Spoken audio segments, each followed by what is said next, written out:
Selamat bahagia Bapak Ibu sekalian, Om Swastiastu, Namo Buddhaya, Salam Kebajikan. Alhamdulillahirrahmanirrahim, pada kesempatan kali ini kita masih diberikan kesempatan dan kesehatan dan berkumpul di ruang Resto SMK Negeri 70 dalam agenda diseminasi budaya positif calon guru penggerak angkatan 10 oleh Ibu Agustina Kusumawati, Bu Winda dan Ibu Fitri selaku wakil kepala sekolah SMK Negeri 70 Jakarta, dan Bapak Ibu yang hebat serta bahagia. Ya, baik Bapak Ibu sekarang untuk agar diseminasi budaya positif oleh Bu Agustina ini berjalan dengan baik dan lancar, kita mengajarkan doa kepada Tuhan Yang Maha Esa yang akan dipimpin oleh Bapak Soleh pada waktu.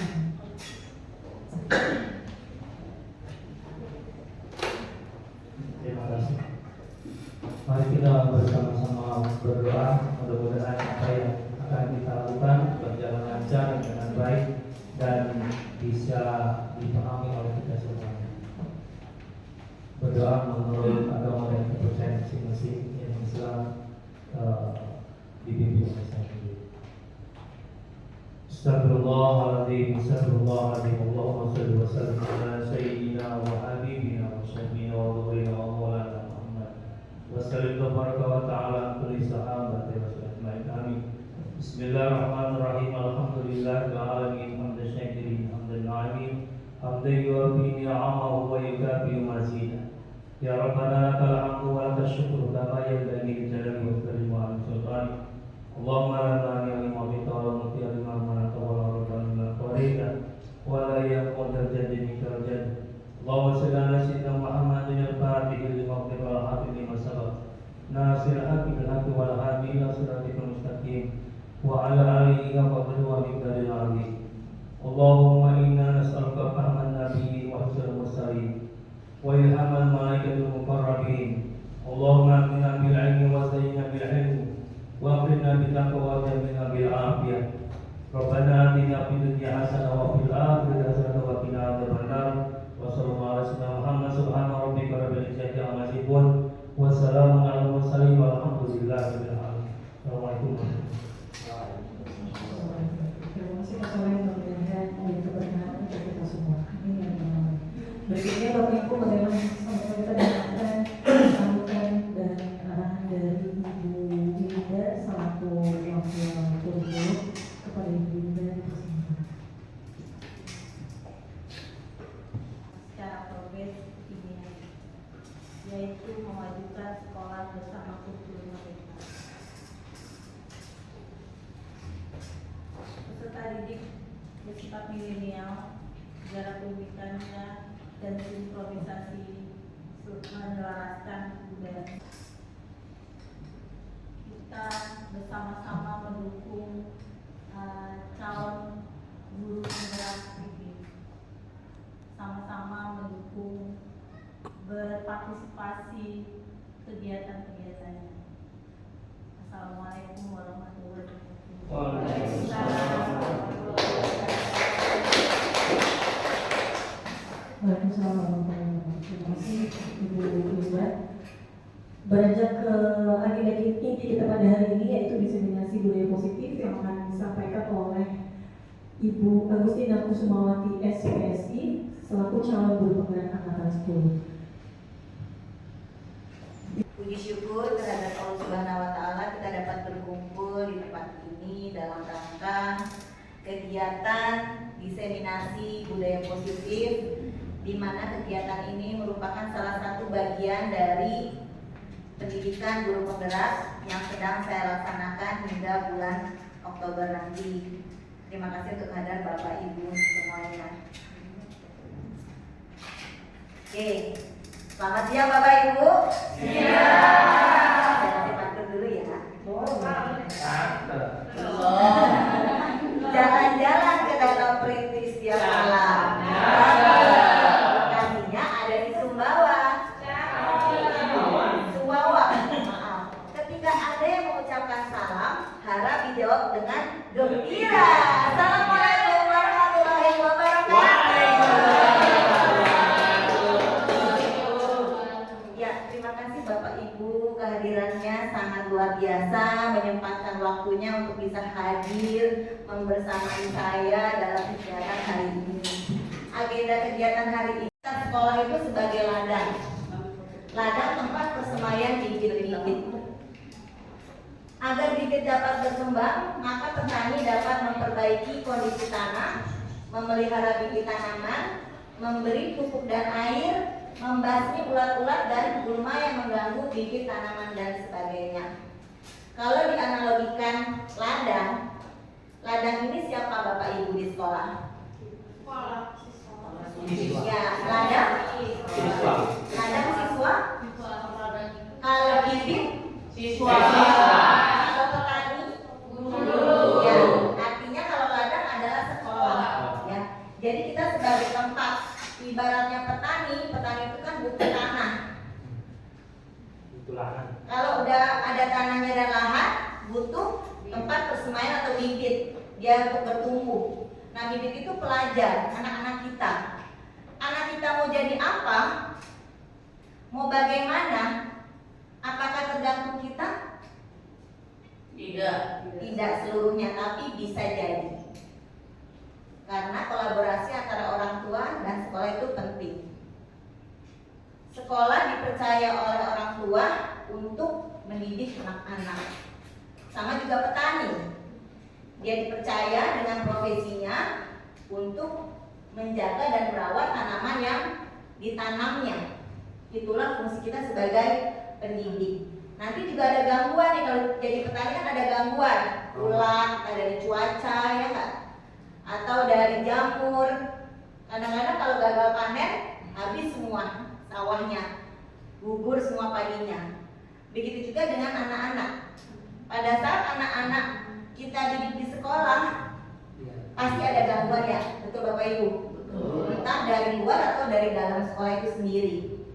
Banyak faktor. Nah, tugas kita adalah membimbing, menuntun, bukan menuntut. Jadi tugas sebagai pendidik itu menuntun anak untuk mencapai keselamatan dan kebahagiaan dia yang setinggi-tingginya untuk lingkungan sekitarnya. Jadi ini anak bermanfaat atau tidak, itu tergantung bagaimana kita sekolah bisa menuntunnya. Kalau Bapak Ibu ingat Ingaso Suntulodo, Ingaso Karso dan Tuturi Handayani. Ingaso Suntulodo itu apa Bapak Ibu? Ingaso Suntulodo sebagai contoh. Makanya kayaknya kalau anak-anak ngapain kita begitu, Bapak Ibunya juga begitu, Bapak Ibu gurunya. Ingmadia Mangungarso sebagai orang yang berada di tengah untuk memberi semangat, untuk mendampingi dia. Kita berada di samping dia sebagai friend, sebagai teman. Kalau Tuturi Handayani dari belakang mendorong, kita penuhi kebutuhan dia. Makanya dalam filosofi Ki Hajar Dewantara, murid itu adalah raja. Guru harus berhamba kepada murid. Bukan kita berhamba mengelulukan murid, tidak. Tapi kita memberikan pelayanan yang terbaik untuk anak-anak. Kalau ada istilah pendidikan bertujuan untuk murid dan murid, gak ada lagi. Jadi kalau ada murid yang butuh sesuatu di sekolah, kita harus memenuhi apapun demi kepentingan diri dia. Sama seperti kita di sini kejuruan ya Bapak Ibu, kuliner. Kita dukung nih kalau mereka lomba, siapkan fasilitasnya, siapkan bahan-bahan yang diperlukan oleh dia, itu bagian dari mendukung. Jadi memang tugas kita demikian Bapak Ibu sebagai pendidik.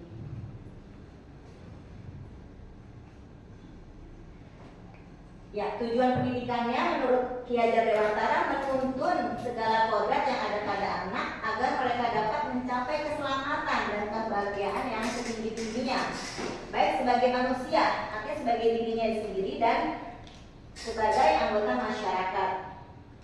Tadi sudah disampaikan bahwa pendidik hanya dapat menuntun tumbuhnya hidup anak-anak sesuai kodrat. Kodrat apa? Kodrat alam dan kodrat zaman.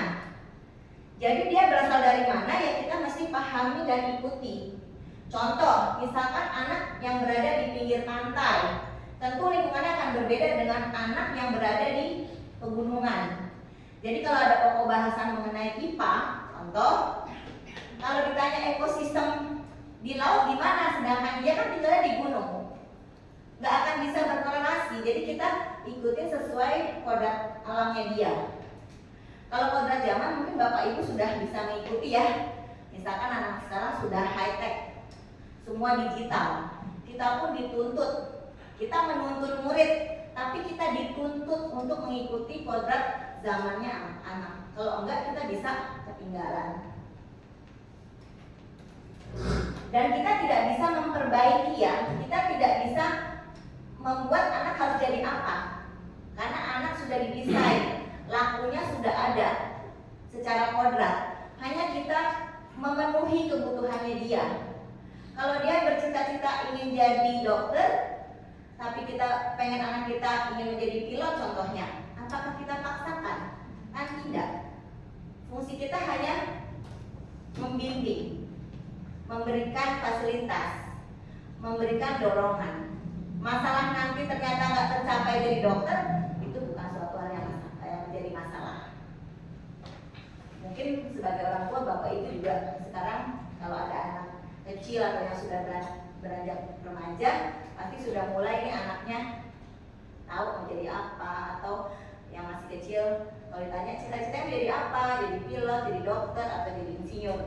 Kita juga dulu begitu ya Bapak Ibu ke masih kecil ya. Oke, bicara tentang budaya positif yang tadi sudah disampaikan Bu Linda. Kalau boleh tahu, apa sih itu budaya positif? Ada yang bisa bantu? Menurut Bapak Ibu, apa itu budaya positif? Ada yang tahu? Ada yang bisa bantu? Budaya positif?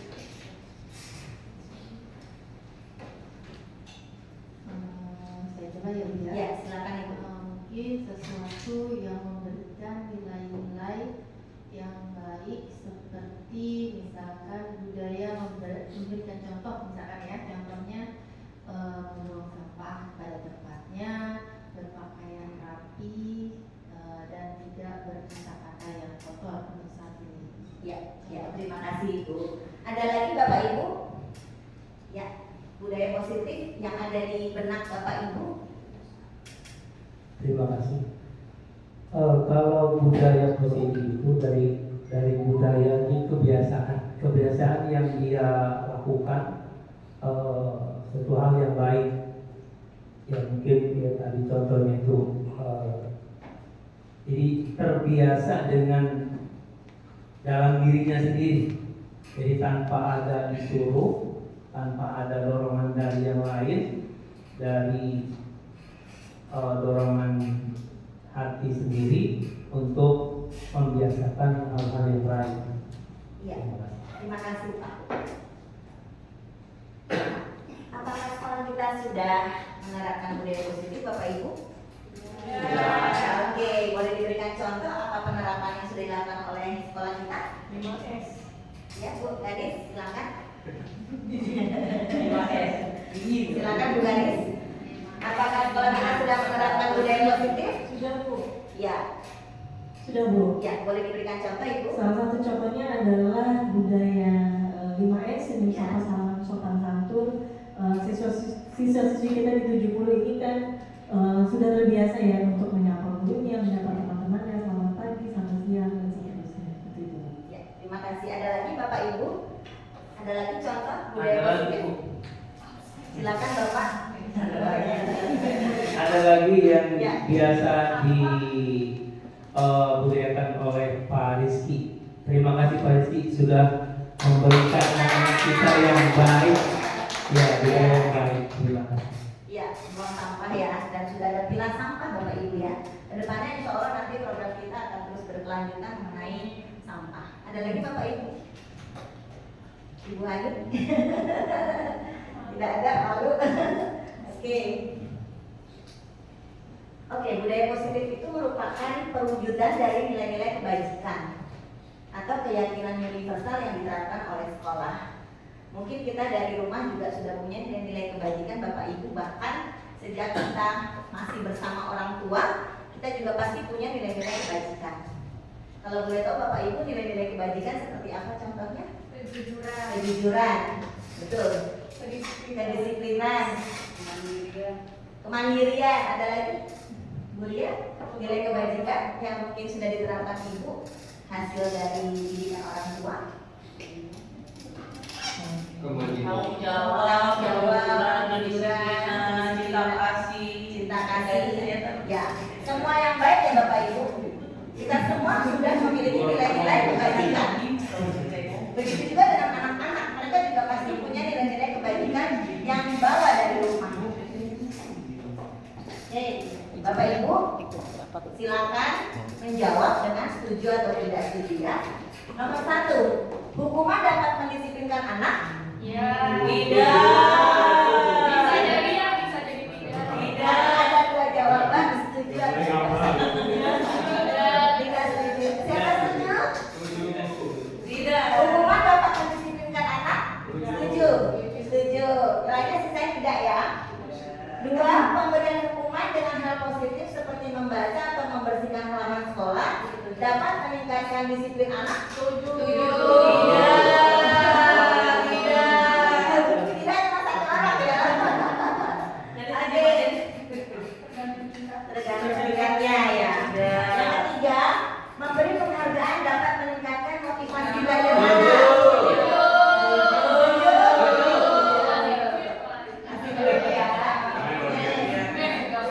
Yang keempat nih teman-teman guru, guru berperan sebagai teman baik bagi siswa. Siapa yang tidak setuju? Oke, siapa yang setuju? Saya setuju ya. Seorang guru harus mampu memberikan solusi bagi siswanya. Tidak. Siapa setuju? Oke. Guru dapat mengontrol peserta didik? Tidak. Oke, untuk kegiatan hari ini kita akan membahas konsep inti dari budaya positif, yaitu perubahan paradigma belajar, disiplin positif, motivasi perilaku manusia, kebutuhan dasar, posisi kontrol restitusi, keyakinan kelas, dan segitiga restitusi. Apa itu Bapak Ibu? Oke, sebelum mulai gimana kalau kita ice breaking dulu ya? Oke, Banyak joget. Oke, boleh berdiri Bapak Ibu. Ayo Bapak Ibu. Oke, saya contohkan ya. Kita akan tepuk semangat. Tepuk semangat. Dan ding ding ding. Dung dung dung. Dan Dung dung dung. Semangat. selesai. Ini Bapak Ibu. Dan. Ding ding ding. Dung dung dung. Dan. Ding ding ding. Dung dung dung. Dan.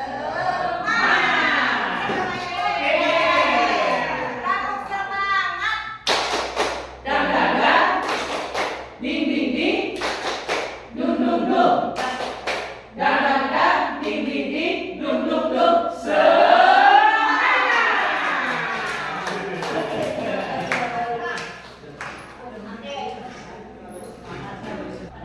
Bapak Ibu, kalau kita tutup ilusinya, tadi ada pertanyaan, guru mengontrol murid? Tidak. Orang dewasa boleh memaksa? Tidak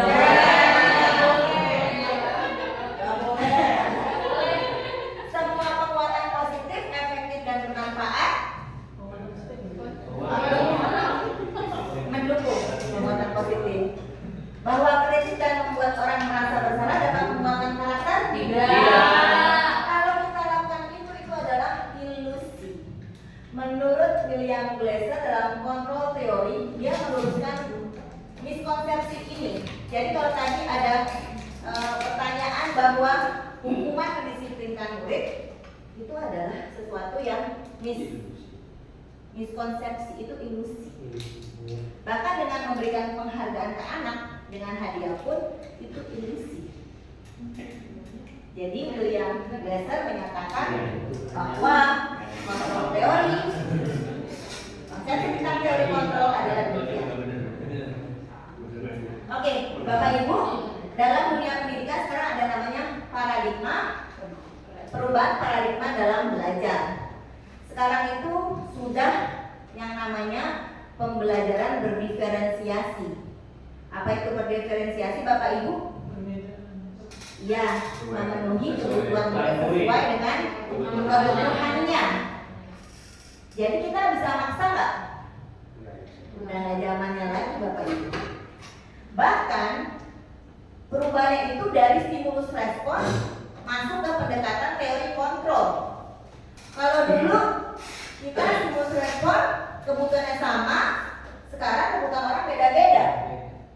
Bapak Ibu kalau disuruh ke rumah makan, apakah mau makannya disamain sama yang traktir? Belum tentu kan? Paling saya maunya cap kangkung, saya maunya capcay, saya maunya toge misalnya. Jadi hal-hal yang direspon itu belum tentu sama. Begitu juga dengan murid. Semua orang melihat hal yang sama dulu, pandangannya. Kalau sekarang berbeda. Bahkan kalau anak-anak gambarannya nggak jelas, coret-coretan. Kalau kita orang dewasa, itu gambar apa? Kok nggak jelas, coretan semua. Tapi nanti anak-anak, oh ini dia sedang berlari di atas gunung. Setelah itu dia berenang, dia bisa cerita menurut versinya. Nah, sebagai orang tua atau pendidik yang kita lakukan apa? Oh iya ya, oh begitu. Kalau kita balik dengan stimulus respon, oh enggak, itu jelek-jelekan, jelek punya kamu. Besok kamu gambar lagi. Makanya Pak Dinas sendiri kan gak Bapak Ibu. Kalau kita tadi, ya bagus, padahal, nah itu sudah diterapkan dari dulu. Oh bagus sekali. Yang mungkin versi kita atau pandangan kita berbeda dengan pandangan orang lain. Kita mencoba mengubah orang lain dengan pandangan kita. Itu sudah lampau. Nah sekarang anak-anak berusaha memahami pandangan orang lain tentang dunia. Dunia sudah berubah. Sudah nggak zaman seperti kita dulu. Dulu kita belajar pakai buku aja. That's all, selesai. Catat, tulis, apa. Kalau sekarang enggak. Anak-anak bisa browsing dari manapun. Bahkan anak kecil pun sekarang udah pintar main gadget. Udah pintar gawainya. Perilaku buruk dilihat dari satu kesalahan. Kalau kita melihat orang lain berbuat salah, kita kadang-kadang fokus dengan salahnya orang itu kan. Kita tidak melihat orang itu melakukan itu tujuannya apa. Sama seperti pencuri. Dia pasti punya alasan kenapa dia mencuri. Mungkin anaknya sakit gak punya uang, atau dia istrinya sakit keras, atau hal lain yang kita harus pahami. Jadi setiap sesuatu pasti ada tujuannya. Bahkan ibu bapak bisa hadir ke sini pun pasti ada tujuannya. Ya, datang hadir ke sekolah, membersamai anak-anak atau teman-teman guru, berkumpul semuanya pasti ada tujuannya. Perilaku buruk dilihat dari sebagai suatu kesalahan ya. Tadi sudah. Orang lain bisa mengontrol saya.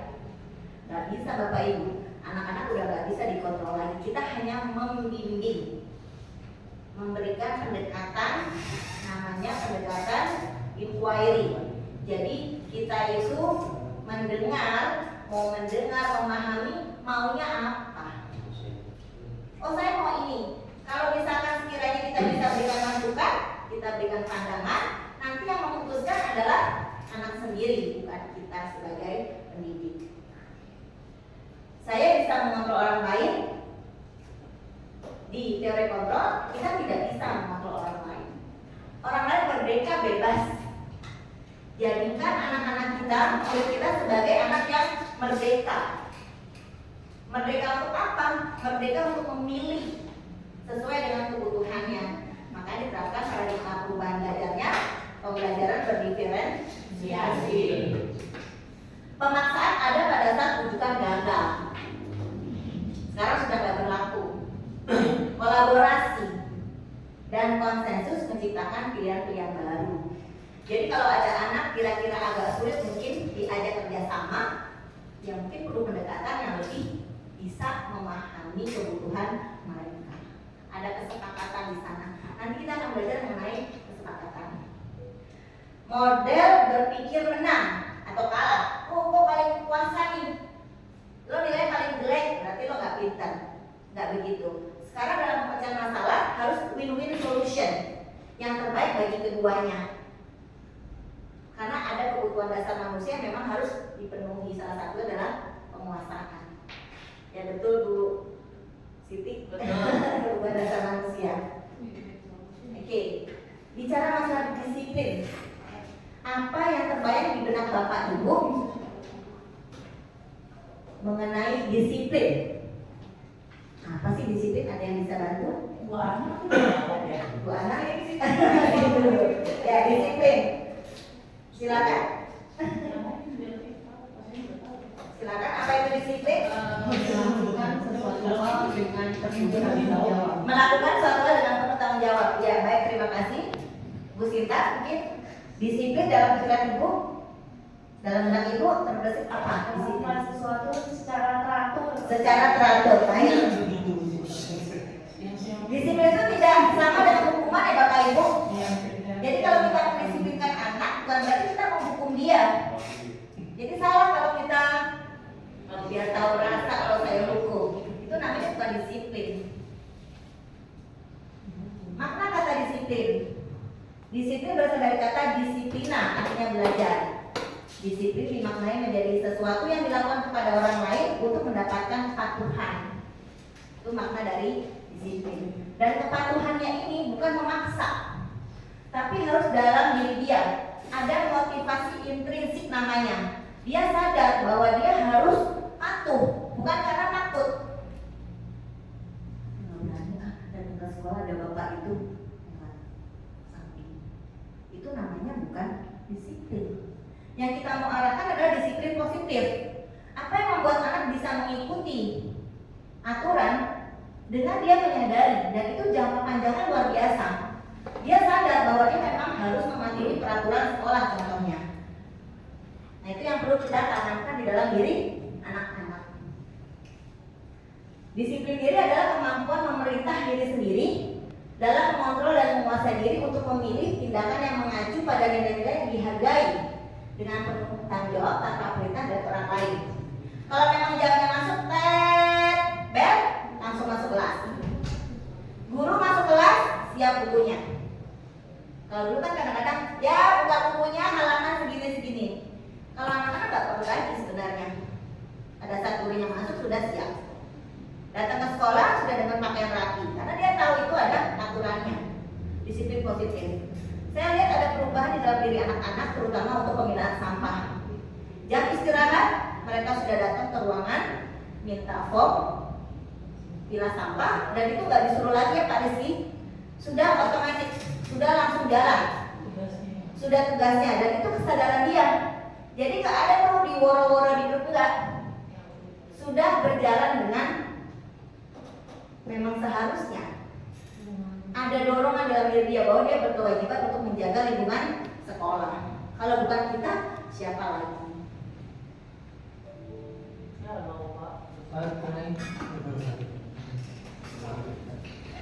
Anak kita, anak yang berbudi pekerti luhurkah, atau yang bernalar kritiskah, mandirikah, atau lain sebagainya.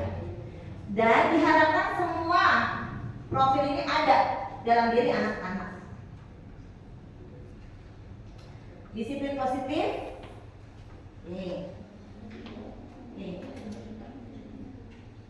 Oke Bapak Ibu, strategi apa sih yang sudah Bapak Ibu terapkan dalam menanamkan disiplin positif pada murid? Strateginya apa Bapak Ibu? Yang sudah diterapkan di sini, mungkin Bapak Ibu yang sudah lebih memahami sekolah ini lebih dulu dibandingkan kami, tahu strateginya bagaimana sih menerapkan disiplin positif, lalu hasilnya bagaimana? Ada yang mau membantu? Pak Ridwan. Pak Ridwan. Thank you, Pak Ridwan. Pak, strateginya gimana Pak? Anak-anak bisa jadi seperti sekarang. Strateginya gimana Pak? Mungkin memberikan kegiatan kebiasaan ya, seperti yang kita lihat sehari-hari. Mungkin kalau pagi itu ada tadarus, kemudian ada literasi, kemudian di hari Jumat ada kegiatan yang berbeda di setiap pekannya. Jadi itu kebiasaan-kebiasaan untuk menambah disiplin positif pada siswa. Dan hasilnya mungkin ya seperti yang kita lihat ya, siswa kita secara itu ya otomatis juga ya ketika pagi ya mereka ya bisa untuk literasi, buku dan terus dan Ya, terima kasih Bapak Ibu. Ya, mungkin sudah tampak ya kebiasaan dari anak-anak dan itu merupakan bagian dari profil pelajar Pancasila. Tadarus, mereka menerapkan bertakwa terhadap Tuhan Yang Maha Esa. Nilai pertama sudah masuk. Lalu nilai kebajikan apa yang Bapak Ibu rasakan dan telah melekat dalam diri murid-murid? Kira-kira nilai apa yang melekat dalam diri dia? Yang Bapak lihat dalam diri anak-anak kita di sekolah. Nilai apa yang kira-kira benar-benar berkarakter? Ya 5S.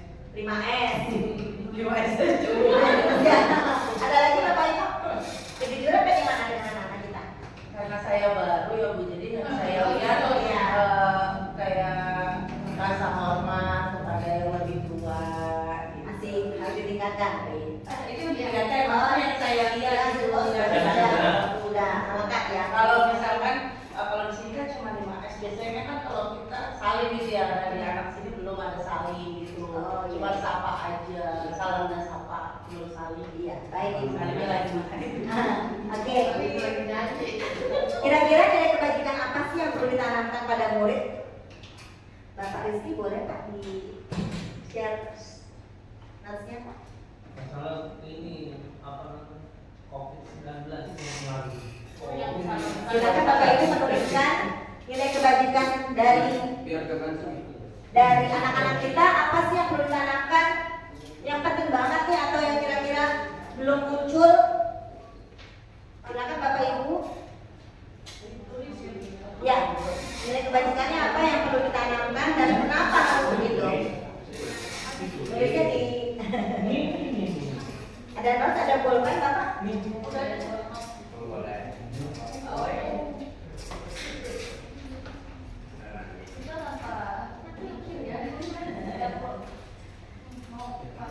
Nilai kebajikan apa yang Bapak Ibu rasakan perlu ditanamkan pada murid-murid kita di kelas ataupun di sekolah Bapak Ibu? Pasti Bapak Ibu yang memiliki jam mengajar banyak di kelas tentunya lebih mengenal anak-anak ya, kebiasaan mereka seperti apa.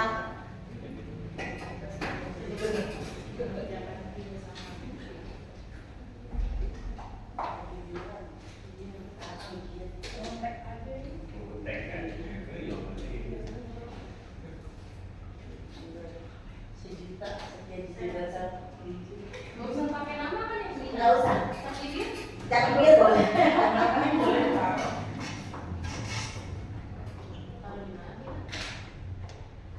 boleh ditempel depan.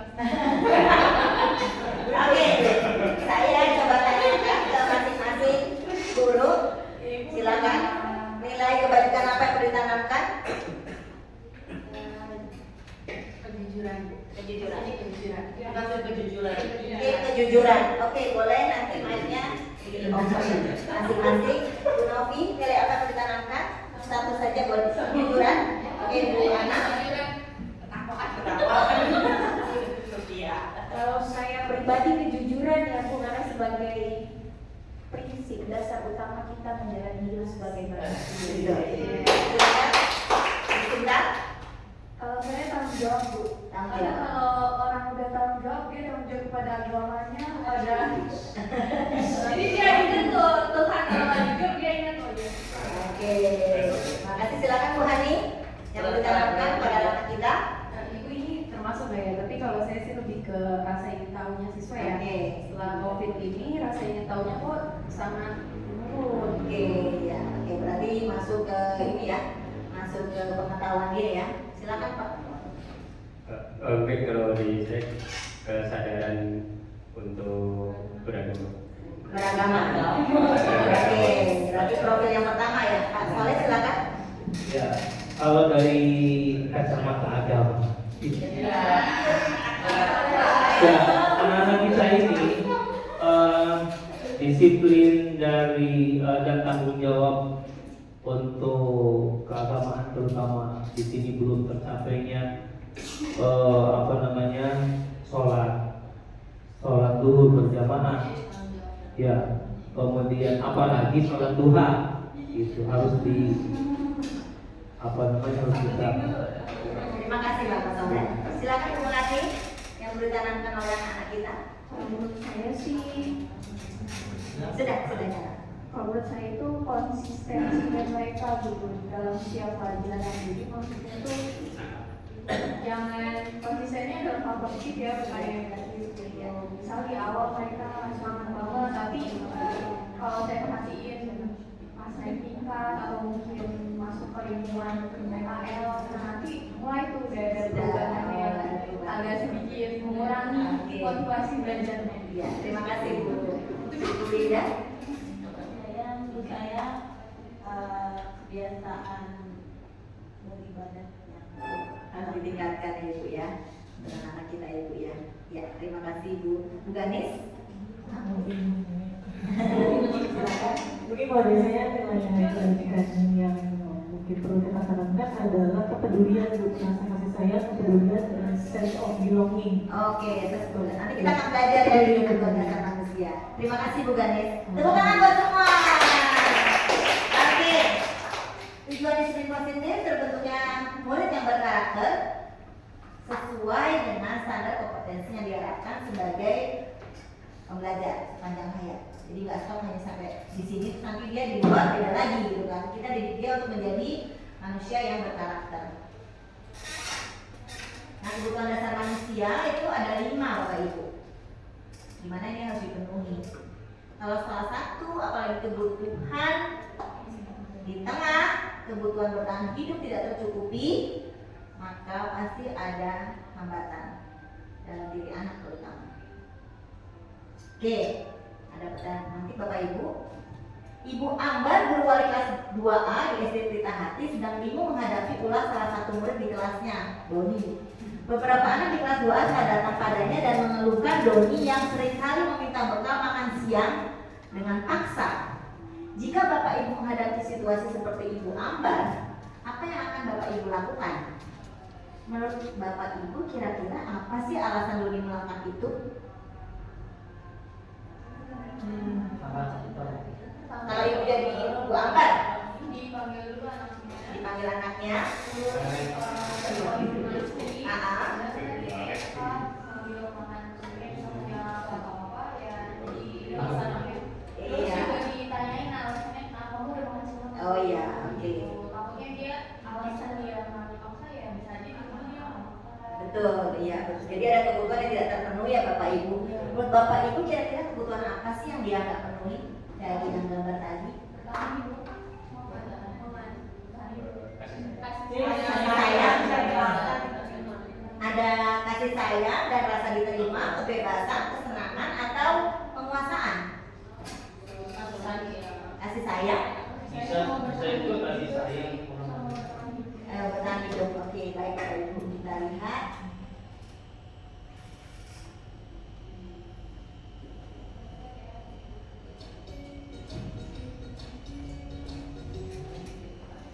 Salam dan bahagia Ibu dan Bapak guru hebat.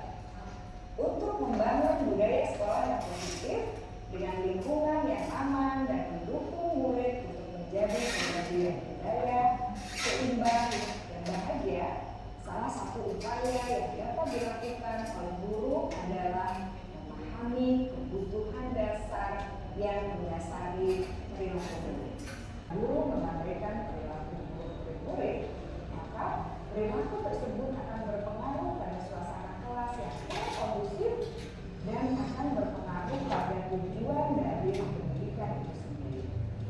Ibu Bapak guru hebat, Mari kita menjadi guru yang lebih baik dengan memahami kebutuhan dasar murid-murid kita dan senantiasa membimbing mereka untuk menjadi pribadi yang berdaya, seimbang, dan bahagia.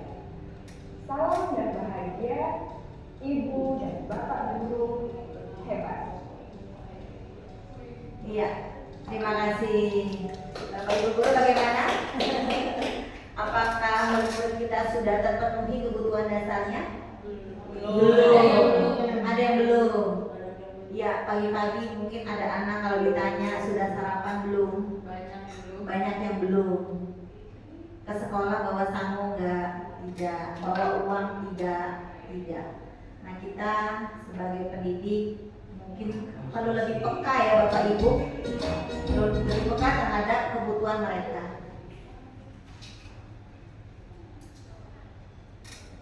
Doni, tadi mungkin ingat Doni ya, tadi kebutuhan apa yang berusaha dipenuhi oleh Doni. Di sana ada 5 kebutuhan, dia butuh makan karena dia tidak punya bekal dan uang, dia meminta kepada temannya. Tetapi ada kebutuhan penguasaannya nggak di situ? Ada.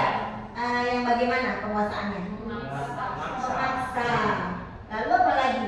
Ada kebutuhan lain yang tidak terpenuhi? Kebutuhan cinta kasih sayang itu belonging. Oke, caranya bagaimana dia ingin mendapatkan apa tuh? Perhatian dari teman-temannya ya Bapak Ibu. Jadi bukan hanya dia bertahan hidup, tapi pasti ada kebutuhan lain yang dia tidak terpenuhi. Oke, kita masuk ke motivasi. Bapak Ibu, sebagai guru tentunya kita hadir di sekolah. Pada saat kita hadir di sekolah, mungkin kita harus datang ke kelas dengan tepat waktu. Apabila Bapak Ibu datang ke kelas dengan tepat waktu, motivasi apa sih yang mendasari tindakan Bapak Ibu tepat waktu? Motivasi Bapak Ibu apa untuk datang tepat waktu? Apakah ada? Ya, apa motivasinya Bu? Datang tepat waktu.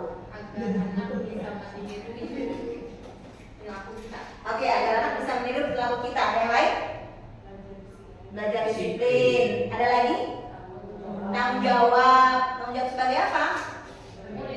Sebagai pendidik ya. Ya. Kan kita berkewajiban. Anak-anak memiliki hak nggak untuk mendapatkan pendidikan? Ya. Anak-anak datang ke sekolah untuk memperoleh pengetahuan.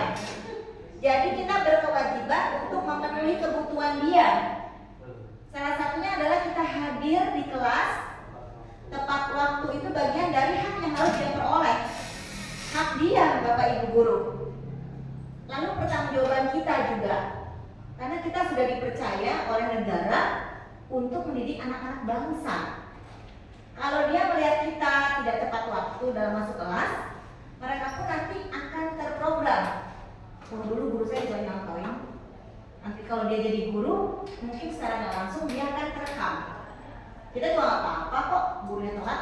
Nah itu mari sama-sama kita rubah paradigma demikian Bapak Ibu. Oke. Motivasi perilaku itu ada 3 menurut Diane Bosen. Yang pertama, menghindari ketidaknyamanan. Ya tadi Doni, dia gak nyaman dengan rasa lapar. Dia pengen makan. Lalu ada lagi motivasinya mendapatkan imbalan atau penghargaan. Yang ketiga, menjadi orang yang diinginkan dan menghargai diri sendiri. Dan menerapkan nilai yang dipercaya. Pada saat Bapak Ibu datang ke kelas tepat waktu, Bapak Ibu motivasinya menghindari ketidaknyamanan tidak? Ya. Apakah Bapak Ibu juga ingin mendapatkan imbalan atau penghargaan? Atau saya sudah datang tepat waktu, nanti kepala sekolah lihat nih foto saya udah datang atau belum? Nanti ada yang diam-diam ngeliatin nih.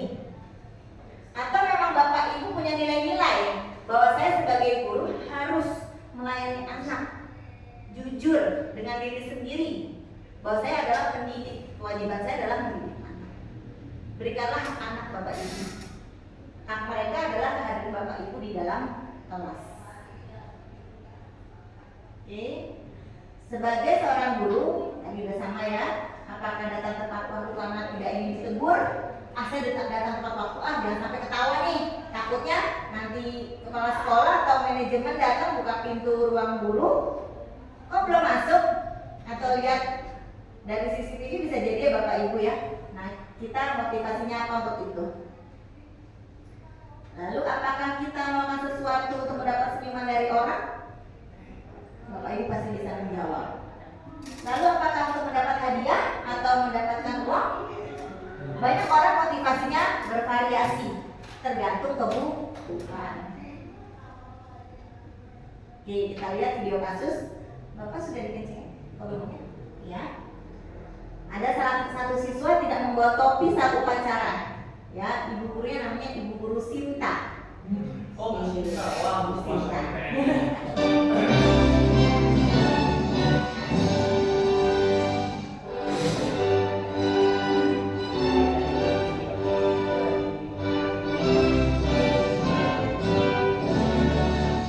Nina, kamu tahu salah apa? Iya Bu, tapi saya gimana? Jalan terus. Kali-kali dibawa topinya supaya kamu gak kepanasan. Sudah sana, berdiri di lapangan. Hormat di bawah yang bendera selama 15 menit. Kamu setuju dengan tindakan Bu Sinta terhadap Nina? Tidak. Tidak setuju ya? Apakah tindakan guru tersebut terhadap siswa itu termasuk hukuman atau konsekuensi?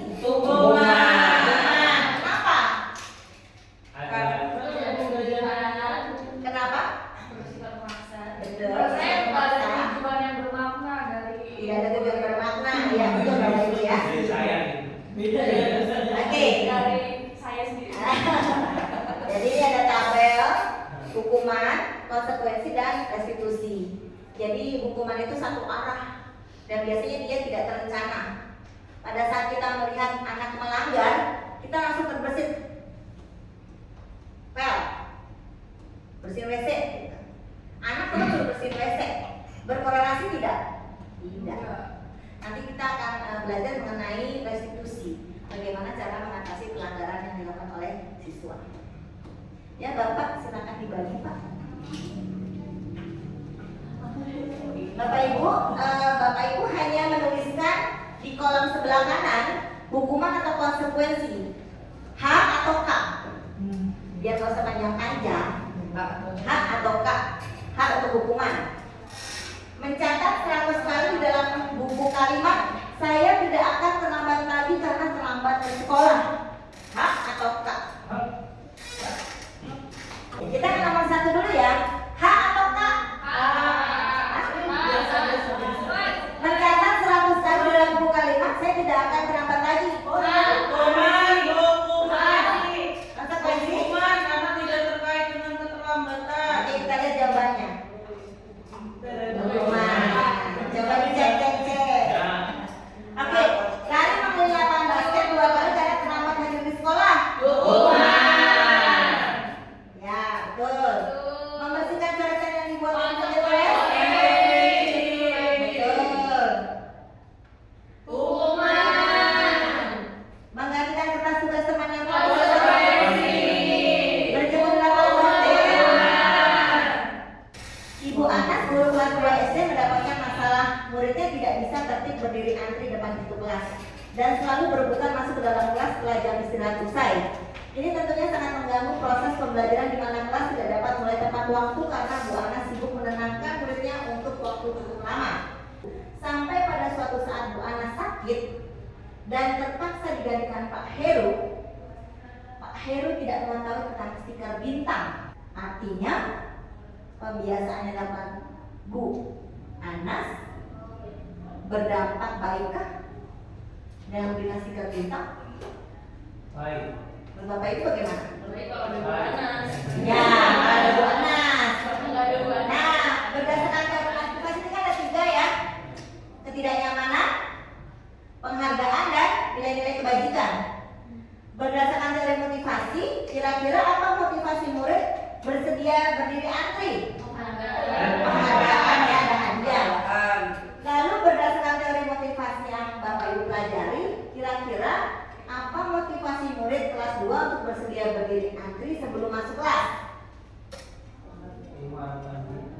Motivasinya? Mendapatkan bintang. Ya, mendapatkan bintang. Oke, kayaknya sama ya pertanyaannya. Oke, adakah cara lain agar murid kelas 2 bersedia antri di depan kelas tanpa berisik? Ada. Gimana? Memberikan penjelasan, tanggung jawab, dan membentuk keyakinan kelas. Betul, membentuk keyakinan kelas karena penghargaan itu sama dengan hukuman Bapak Ibu sebenarnya. Kita memberi hadiah itu sama dengan menghukum murid. Jadi seharusnya kita tidak melakukan demikian, tidak memberikan penghargaan karena itu juga akan mempengaruhi hubungan kita dengan siswa. Oke, di sebuah acara ulang tahun temannya Bapak Ibu memecahkan gelas. Apakah Bapak Ibu membiarkan teman Bapak Ibu akan membayar? Tergantung gelasnya. Iya. Oke, kita lihat namanya restitusi ya Bapak Ibu. Bukan. Salam dan bahagia dan Bapak Guru. Selamat dalam kembali pengumuman versus konsekuensi versus restitusi. Ibu dan Bapak Guru sekalian, setelah kita sudah belajar konsep hukuman dan konsekuensi, maka kali ini kita akan belajar mengenai restitusi. Diharapkan dengan materi ini kita dapat lebih mengerti perbedaan antara hukuman, konsekuensi, dan restitusi.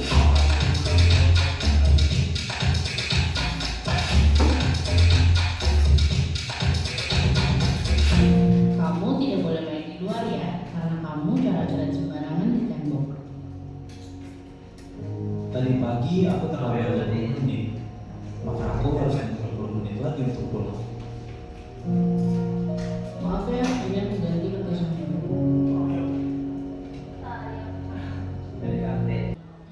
Kasus A adalah murid TK mencoret-coret tembok. Jika alasannya karena iseng dan bosan, maka dia mencari kebebasan. Jika jawabannya adalah karena dia senang melakukannya, maka itu adalah kesenangan yang berusaha dipenuhi. Kasus B adalah murid SMP yang datang terlambat 20 menit. Jika alasannya adalah karena ia harus membantu ibunya, maka ia sedang memenuhi kebutuhan hidup. Jika ia mengatakan bahwa ia kesiangan, ibunya tidak membangunkannya, maka ia mungkin sedang berupaya memenuhi cinta dan kasih sayang. Ia ingin diperhatikan oleh gurunya atau ibunya, karena gurunya pasti akan melaporkan hal tersebut pada orang tuanya. Kasus C adalah murid SD yang merobek kertas temannya.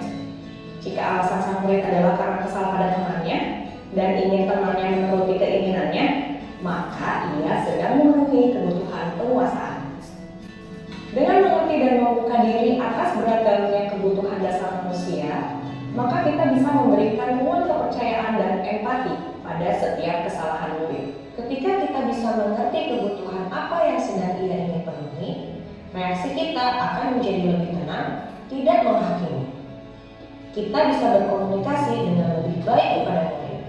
Disinilah proses restitusi bisa kita mulai.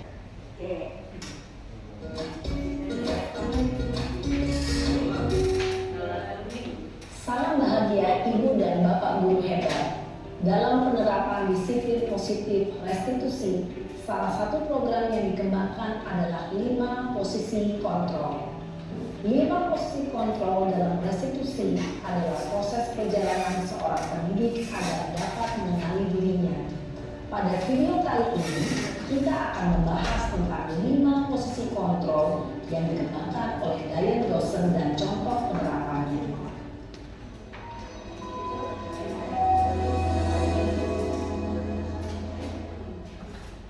5 posisi kontrol itu adalah 1.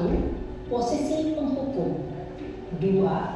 Posisi pembuat merasa bersalah, 3.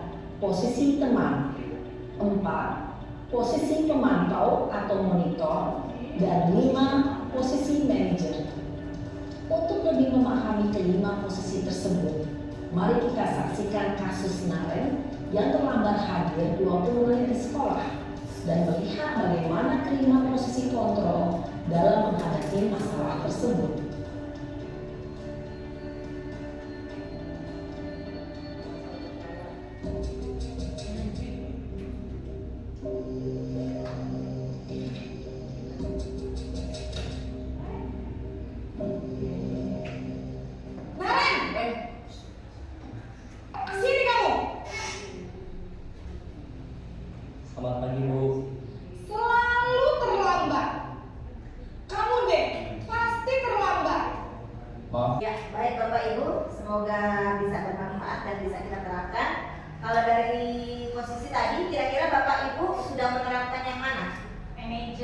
Manajer.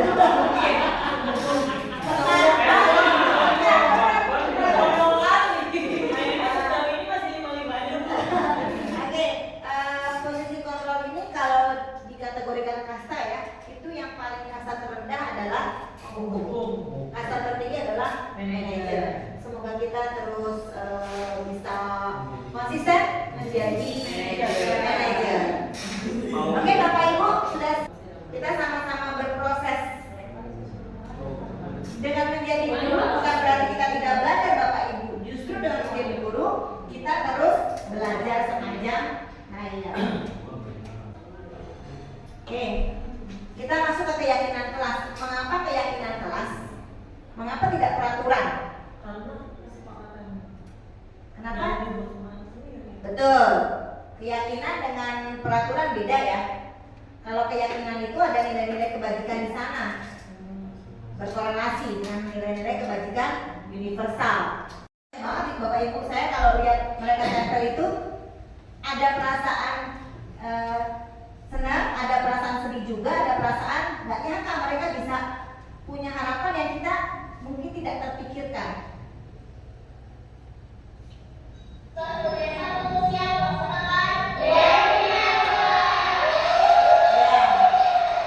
Jadi sebelum disepakati itu mereka harus menandatangani dulu, ditandatangani, nanti dibuat posternya, ditempel di kelas, wali kelas harus tahu dan guru-guru juga perlu membaca. Jadi kalau misalkan ada hal yang perlu diperbaiki bisa sebelum naik cetak, dan itu dipajang, tanda tangan anak-anak setuju.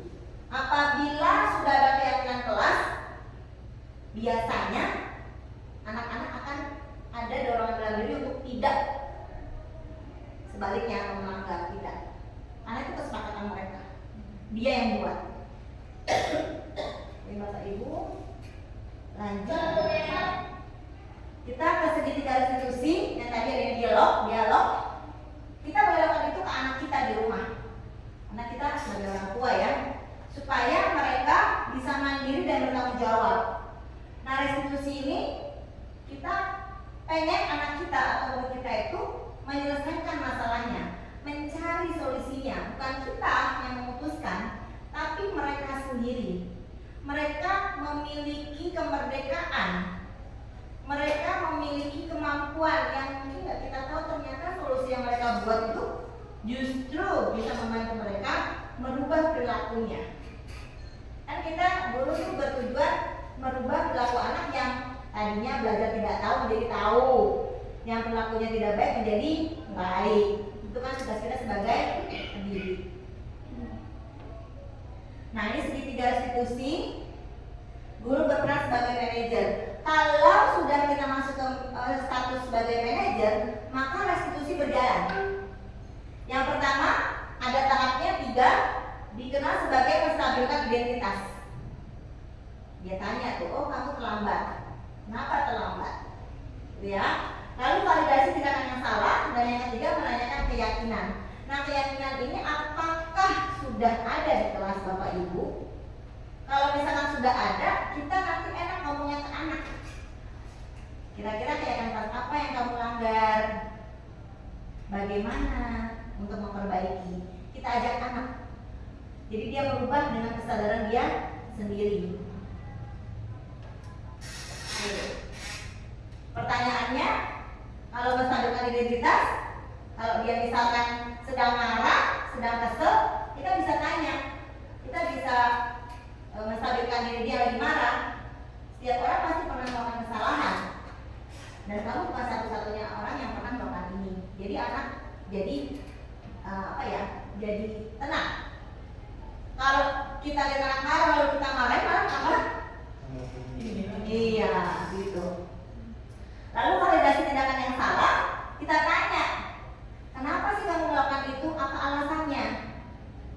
Lalu kira-kira apa cara yang efektif untuk mendapatkan apa yang kamu mau? Kalau dia mau, dia tidak terlambat, apa caranya kira-kira? Gitu Bapak Ibu. Lalu yang terakhir menanyakan keyakinan. Keyakinan mas apa yang telah kita sepakati yang dia langgar. Nah dia introspeksi tuh, reflektif di situ masuk. Lalu dia akan mencari solusi harus bagaimana. Ya, jadi intinya kalau sudah posisi manajer pasti restitusi berjalan. Kalau restitusi berjalan pasti segitiga restitusi dilakukan. Ini yang saya lakukan. Kak Nisa, apa kabarnya? Gimana perasaan hari? Saya agak sedikit kesel ya Pak. Iya, tadi punya lewat kelasmu dan melihat kamu bertengkar dengan temanmu ya. Kamu bertengkar dengan siapa? Iya Bu, tadi saya bertengkar dengan teman saya Bu, Laura. Kenapa kamu bertengkar dengan Laura? Habisnya Bu, saya kesel deh Bu. Masa suami saya bertemu sama dia. Udah gitu pas saya tanya dia nggak mau apa Bu, kalau dia yang mau suatu saya. Kamu tahu dari mana kalau Laura yang putus suatu kamu? Tadi teman saya bilang Bu ke saya kalau Laura yang mau suatu saya. Tapi saya benar-benar Laura. Ya kamu tahu kalau dia mau suatu saya. Wajar nggak Bu kalau saya marah? Ya, stabilitas. Demikian. Oh, marah ya sama Laura ya? Ya, mungkin ibunya kalau dalam posisi kamu juga akan marah dengan Laura. Kamu melakukan apa sih pada Laura? Ya saya tadi juga pede lah Bu, saya juga bertemu dia di depan teman saya lain. Jadi saya kesel banget Bu sama dia. Apa alasan kamu bertindak demikian? Validasi tindakan yang salah. Pas saya bertanya berkali-kali dia tidak menjawab jujur Bu. Oke, Bina mengerti ya, kamu bersikap demikian. Jadi Bina sangat memahami. Tapi Bina juga sangat bersyukur kamu tidak melakukan tindakan yang lebih buruk lagi kepada Laura. Contohnya memukul Laura. Ya dia kasih untung setiap hari saya bisa lebih bersabar. Itu saja sudah bikin saya ikutan Bu sama kelakuannya. Saya pengen Bu suruh saya kembali. Oh iya, kamu berhak memperoleh apa yang kamu punya. Kamu berhak mendapatkan sesuatu yang sudah dimiliki oleh Laura. Dan kamu tetap menjadi bersabar, tidak melakukan tindakan fisik atau kekerasan fisik kepada Laura dengan cara memukul contohnya. Lalu, apakah tindakan kamu sesuai dengan keyakinan kelas kita? Ya tidak Bu, sebenarnya saya bukan orang yang suka marah-marah dan saya bukan orang yang seperti itu Bu. Terus keyakinan kelas apa yang kamu langgar? Saya mengambil keyakinan kelas karena saya tidak menghormati teman saya Bu. Nah, menurut kamu penting tidak kalau kita menghormati teman? Ya penting lah Bu, karena jika kita menghormati teman kita juga akan menghormati orang lain Bu. Oke, keyakinan kelas seperti apa sih yang harus kamu lakukan ketika kamu marah atau ketika kamu pengen marah? Seharusnya saya bisa lebih mengontrol emosi dan bisa lebih bersabar Bu. Saya juga akan bertanya baik-baik Bu tanpa harus marah-marah. Ya, kamu kan sudah melakukan kesalahan kepada orang. Apakah kamu ingin memperbaiki kesalahan kamu ini? Saya mau memperbaiki. Bagaimana caranya kamu memperbaiki kesalahan kamu ini? Saya akan bertanya baik-baik Bu tanpa dan minta sepatu saya. Oke, gimana sih rasanya kalau kamu bersikap demikian? Ya aman lah Bu, hidup nyaman, damai, tentram jika kita lebih bersabar. Nah, itu dia. Kalau kita lebih bersabar, kita akan punya pasangan tentang namanya seperti yang kita tadi bilang. Oke, Ibu senang kamu sudah mau memperbaiki kesalahanmu, tidak berulang lagi, dan Ibu Ina berharap di masa yang akan datang tidak terulang lagi kejadian seperti tadi ya. Oke, terima kasih Nisa, semoga kamu tetap terus menghormati temanmu, berdamai dengan temanmu, tidak terjadi kejadian seperti hari ini ya. Oke, kamu boleh kembali ke kelas dan bergabung bersama teman-temanmu. Semangat Nisa. Iya, sampai ketemu lagi. Selamat siang. Ya, Bapak Ibu ini contoh segitiga restitusi. Jadi kita tarik anaknya, kita hindari dulu dari kelompoknya kalau dia ada masalah, apalagi terkait kekerasan fisik. Nanti kalau sudah kita lakukan segitiga restitusi dan dia paham tentang kesalahannya, kita kembalikan ke kelompoknya. Itu Bapak Ibu. Oke, kita sudah mau hampir ke penghujung acara. Bapak Ibu, kegiatan hari ini apa sih yang bisa Bapak Ibu dapatkan? Oke, bentar.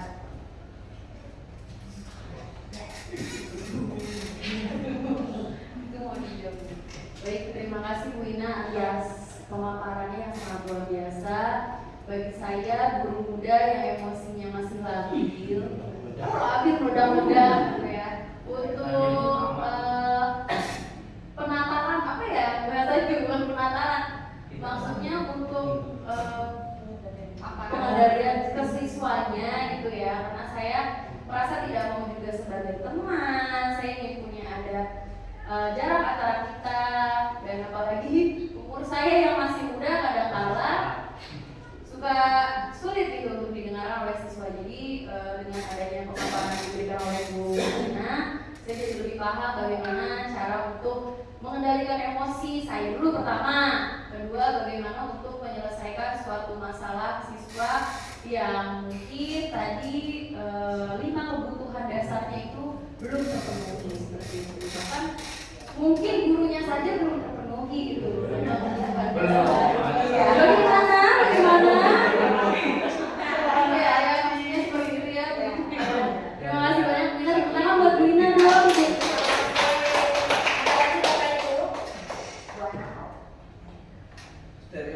Ya, terima kasih Bu Ina.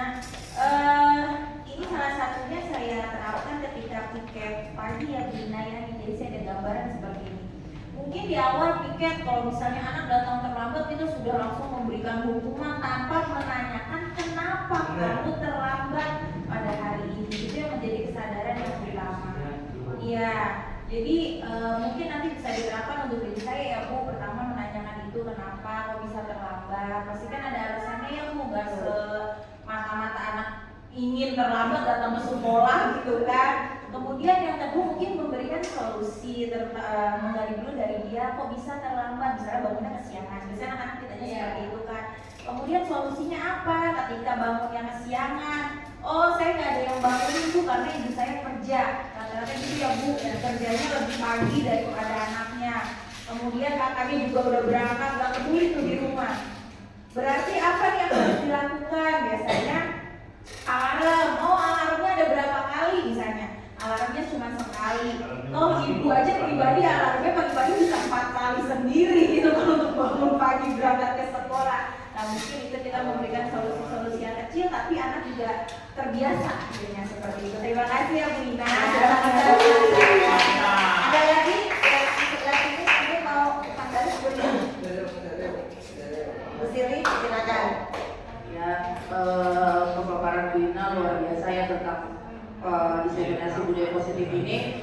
Semoga bisa mengimbas ke teman-teman untuk mengimplementasikan apa itu budaya positif ya Bu. Terima kasih. Terima kasih. Oke, ke belakang nih Pak Hibra. Silakan Pak Hibra. Ya, terima kasih Pak Hibra. Terima kasih ya Bu Ina atas pemaparan budaya positif hari ini yang dapat kita ambil dan dipetik dari pemaparan hari ini adalah memanage segala sesuatunya atau memanajer segala kegiatan yang ada termasuk disiplin dan kejujuran dan segala sesuatu yang ada di dalam lingkungan sekolah. Terlebih anak-anak lebih diarahkan seperti contoh Pak Rizky ya, memilah sampah dengan luar biasa ya, itu juga nyata ya kerjanya ya, dan lebih tertata di lingkungan kita kembali. Terima kasih. Sebelah sini mungkin Ibu Ganes simulasi atau belum ya? Silakan. Mungkin buat balik hari ini adalah semoga ilmu yang kita dapatkan hari ini ketika menghadapi realitanya pada saat di sekolah bisa benar-benar diterapkan, karena kadang suka lupa, terus juga pada saat mendapatkan satu kabar yang negatif biasanya kita kan langsung responnya semoga bisa sesuai dengan Terima kasih Bu. Terima kasih tepuk tangan semuanya. Ya, kesimpulannya adalah bahwa kita sebagai guru memang perlu belajar Bapak Ibu. Nggak apa-apa, kita perlu terus merefleksikan diri kita, kegiatan kita setiap harinya supaya kita bisa memberikan yang terbaik buat anak-anak. Kita terus mengembangkan potensi yang Bapak Ibu miliki, karena kita pun sama seperti murid unik. Masing-masing guru punya kelebihan dan kekuatannya masing-masing. Mari sama-sama kita bantu anak-anak kita untuk menjadi anak-anak yang merdeka, anak-anak yang menjadi generasi sesuai dengan profil pelajar Pancasila. Lalu Bapak Ibu, semoga apa yang sudah saya paparkan hari ini bisa kita aplikasikan dan implementasikan dalam kegiatan pengajian kita dan memberikan manfaat. Dan mari sama-sama kita diskusi, kita bangun sekolah ini, kita jadikan sekolah ini menjadi sekolah yang nyaman bagi anak-anak. Datang ke sekolah dengan senyuman, datang ke sekolah pengen ketemu gurunya, kangen dengan gurunya bisa hadir di kelas, kangen dengan gurunya yang mengajarnya yang dia sukai. Jadi mari Bapak Ibu sama-sama kita bergandeng tangan, berkolaborasi supaya sekolah SMK Negeri 70 semakin maju dan sesuai misi kita. Amin. Saya ada quotes, guru adalah sosok yang mendidik bukan hanya dengan berkata-kata, tapi juga dengan perbuatan. Dalam ya Bapak Ibu? Dalam sekali.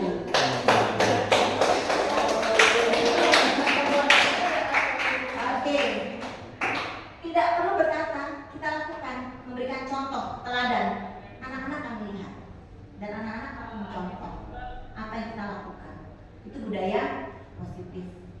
Budaya positif diterapkan, lingkungan menjadi positif, tujuannya sekolah menjadi nyaman, enak, dan termotivasi untuk datang ke sekolah. Jadi tidak perlu dipaksa. Ayo sekolah, enggak. Lalu yang kedua, quotesnya, dunia mungkin berubah, tapi peran guru sebagai penerang tetap tidak tergantikan. Tepuk tangan Bapak Ibu. Terima kasih untuk kegiatannya hari ini. Assalamualaikum warahmatullahi wabarakatuh. Cukup semangat. Sedang dinding, dum dum dum, dan ada dinding, dum dum dum, Masya Allah.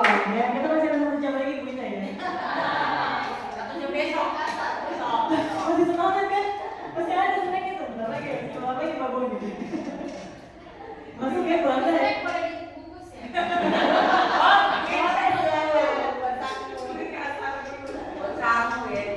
Oke, alhamdulillah. Terima kasih Bu Ina atas diseminasi budaya positifnya.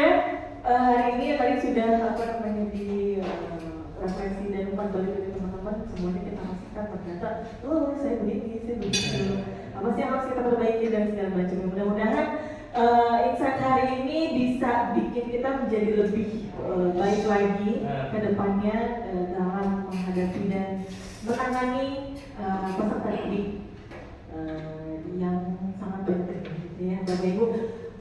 Mungkin dari itu saja Bu Ina, mungkin ada tambahan lagi? Sudah, alhamdulillah ya. Tadi sudah kita buka dengan doa, kita tutup juga dengan doa. Mengucapkan alhamdulillah. Dan Bapak Ibu, terima kasih atas waktunya hari ini. Ya, sebelum kita meninggalkan tempat, tapi jangan lupa sampahnya, jejaknya dibawa pulang. Dan setelah itu kita dibawa pulang. Ya, dan Bapak Ibu dan Bapak Ibu kita mengintegrasikan baik.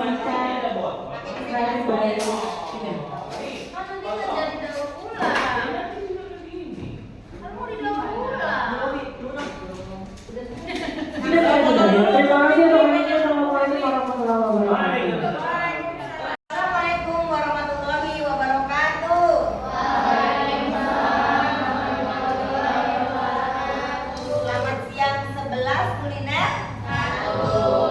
Oke, pada hari ini Jumat tanggal 31 Mei 2024. Bertemu lagi dengan Bu Ina di hari ini. Hari ini Bu Ina akan memberikan sesuatu yang mungkin kalian belum pernah terpikir ya. Coba ingat tadi pagi pada saat kalian datang ke sekolah, apa yang kalian temui di depan sekolah?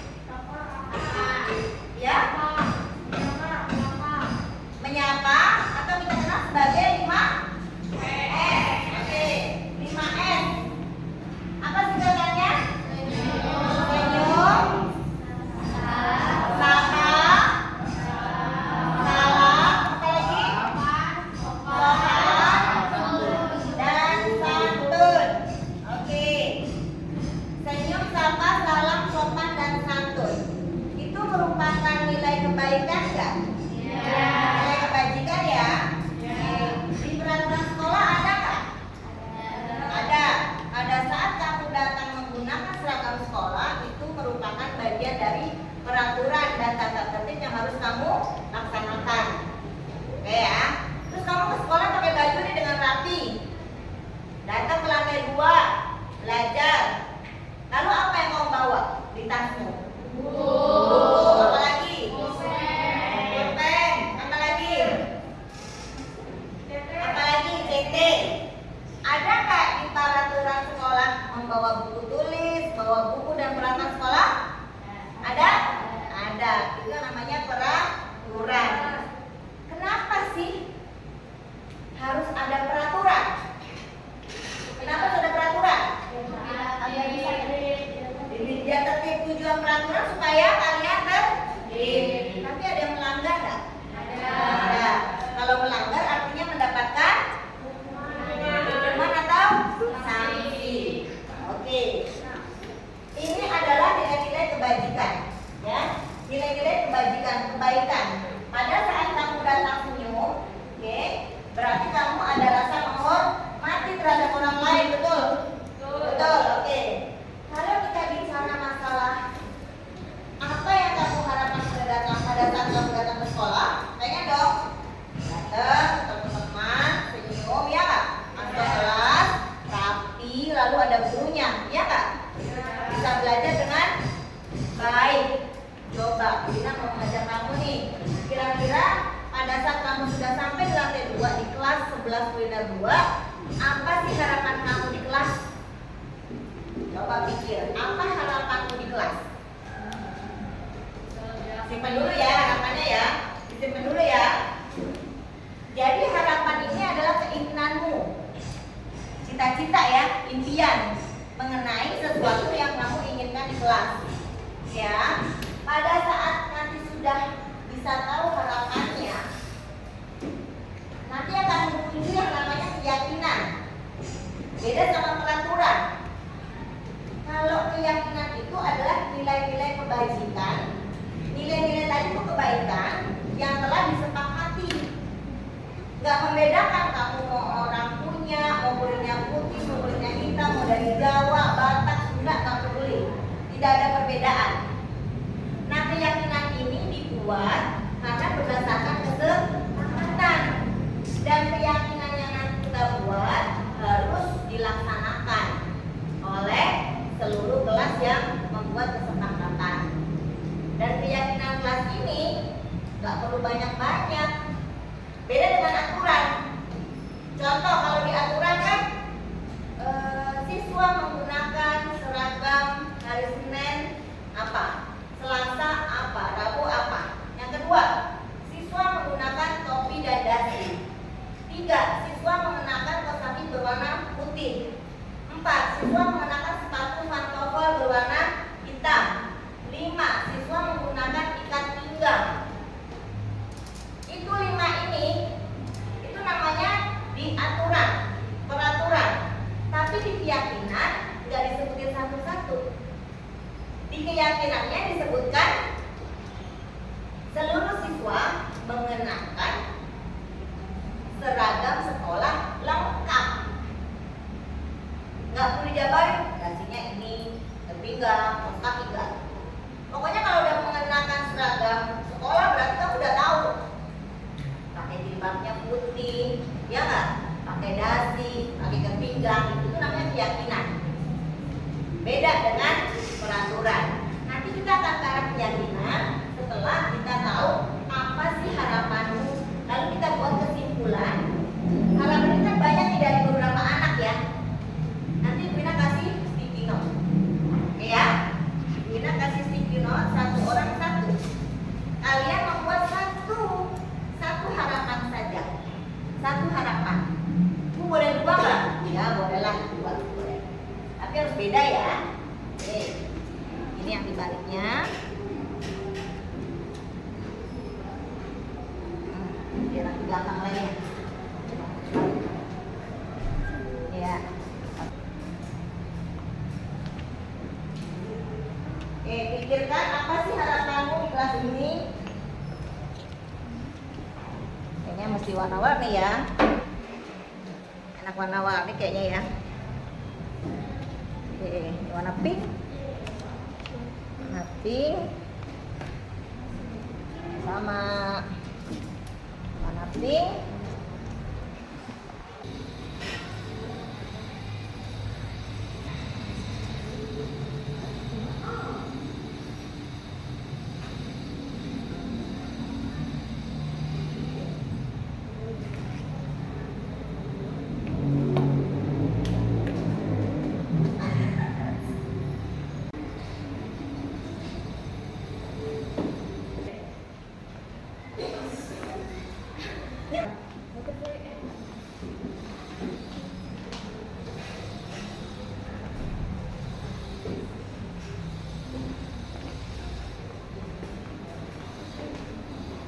Harapanku di kelas ini boleh tentang teman, harapan kepada teman gimana di sini? Boleh tentang fasilitas, boleh tentang guru. Ya silakan, kalian bebas untuk menuliskan apa yang kalian harapkan. Silakan. Ya. Silakan. Kamu pengennya apa kelas ini? Jadi pengen kelas ini seperti apa? Apa ya?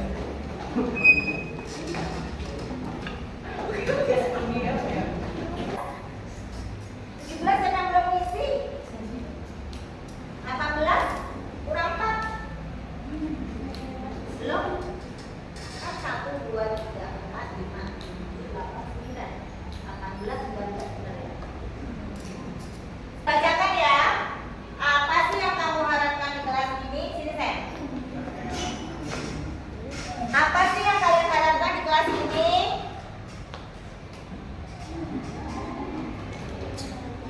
Oke. Yang diharapkan kelasnya kondusif. Oke. Kelas kondusif.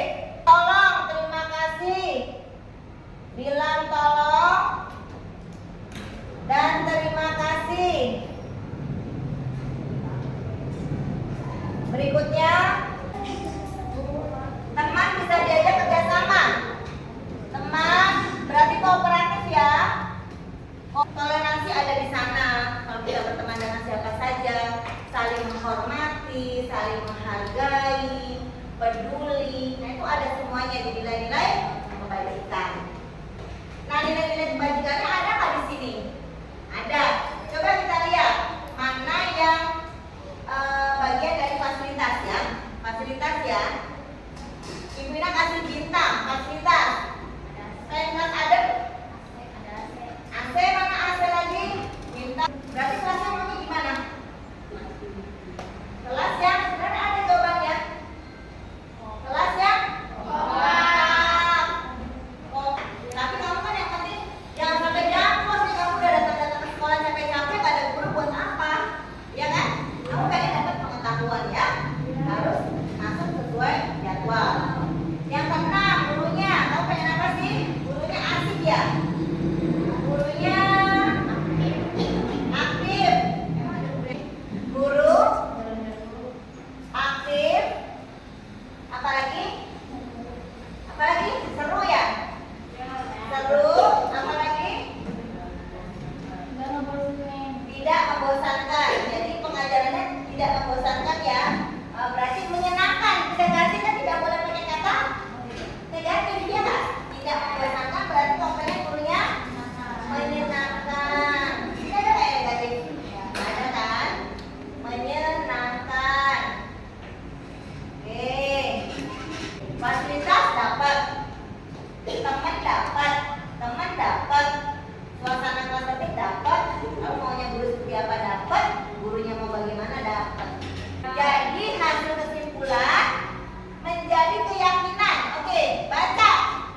setuju ya?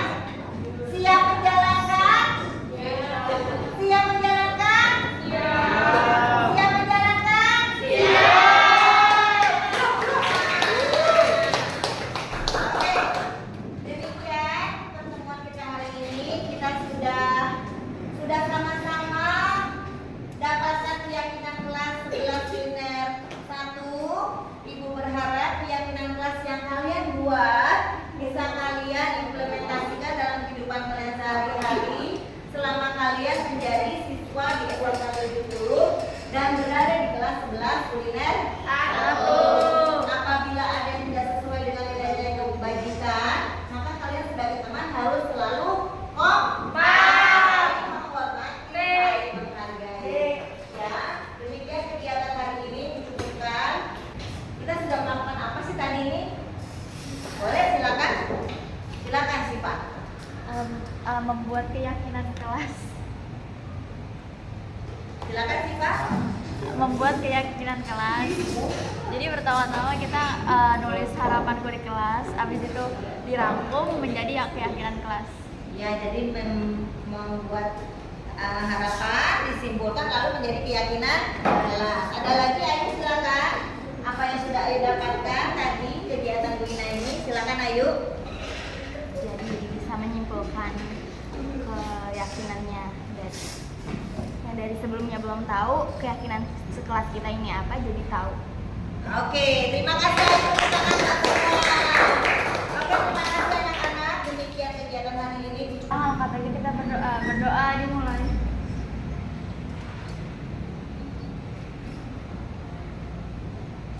Doa selesai.